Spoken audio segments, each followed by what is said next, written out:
Hi, my name is Dave Clark. I'm president of Fulcrum Speedworks. We're the manufacturer of the foiling UFO, the single most cost-effective and user-friendly foiling sailboat in the world. And I've got a story to tell you now about how we made it also the most environmentally friendly foiling sailboat in the world. I grew up inside a boat building shop. I've been boat building my entire life, and I love building boats, and I love boats because they allow you to have this transcendent experience with nature, and they're fast, and they're exciting, and they're sort of live. And building boats is a fascinating thing, but the only thing that I hate about it when you build boats is that you also build trash. So much trash, just trash, trash, trash, trash, trash, and this just goes straight into the ocean along with the boat. Well, no, not actually. It goes into a landfill, but you might as well be throwing it into the ocean. This is the bit that keeps me up at night when I build boats. This is the thing that's been bugging me about this whole thing, this whole process, is how do we not make trash? How do we build boats but not make trash alongside that?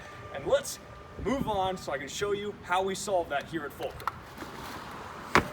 What you're seeing here is Fulcrum Speedworks' Flying Spaghetti Monster, a unique silicone reusable vacuum bag system which consistently deploys the infusion and compaction layout required to build our boats without any waste materials.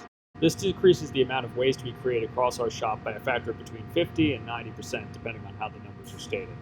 This contrasts with the previous industry standard system pictured here, which relies on single-use disposables which must be ripped from the inside of the hull and thrown away every time a boat is built. To illustrate this, we're going to use the actual materials that go into this, because we're not talking about a couple mixing sticks here and there. We're talking about an enormous quantity of waste, which is innate to high-performance boat building. To start with, once your laminate, and this is actually foil laminates here, but this is fiberglass similar to what we use in the boats. This is the stuff you actually want. This is the stuff that's going into it. These are the materials that matter. These are the materials you're paying for. The next thing we're going to put down is what's called process media, which are purely disposable.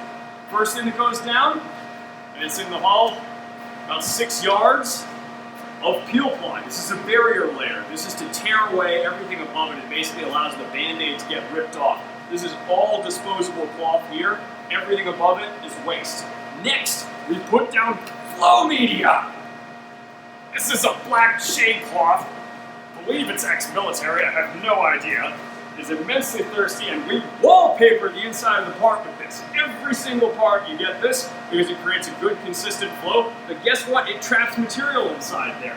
Then we go around the edge with rope and create a perimeter vacuum system made entirely out of rope. And this gets run around the outside just like that, the entire way around in order to create a suction manifold around the outside, and this gets filled with resin and this gets thrown away. Then you put down tacky tape, a roll of high-grade rubberized tacky tape, which creates a seal perimeter around the outside. And that's just great because the next thing you're going to do is put down a huge, expensive, high-quality, ultra-vacuum-rated sheet of vacuum bag.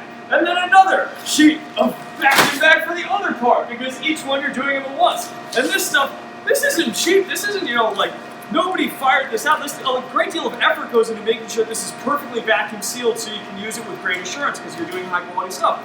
But you're doing high quality stuff with disposable media. So somebody puts in all this effort, all these value added steps to something which is non-value added to anybody who's buying the boat. And non-value added to us, we just treat it as garbage, which is just ridiculous. And then, once you've created this enormous hodgepodge of materials here, the next thing that it does is it carries away a huge amount of resin with it after the fact, because you're sucking resin under vacuum through this whole thing, and the next thing you know, you pulled it through here. Guess what? It's not all gone from the inside of this material, which is just distributed. You get what's called tails. In this case, the tails that we've saved from the UFO is not that.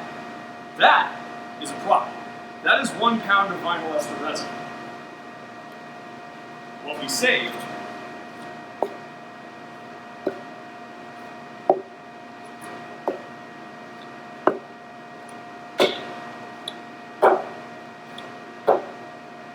was 11 pounds of vinyl ester resin.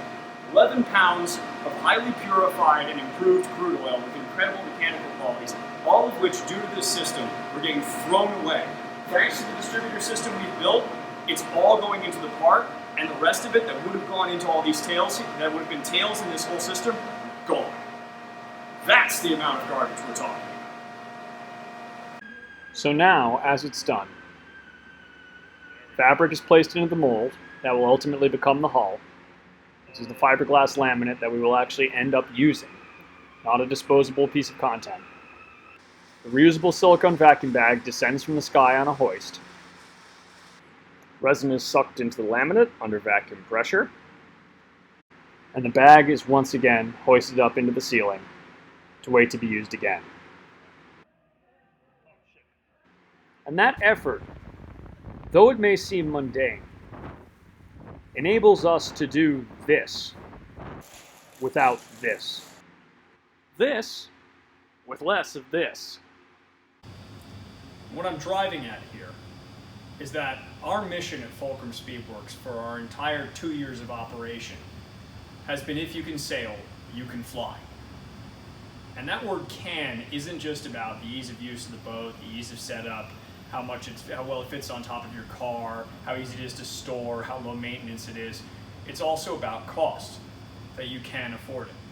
And unfortunately, the one thing that's missing most of the time from the notion of cost is environmental cost. We simply, in this civilization, don't account for environmental cost in pricing of things. But it matters to us still.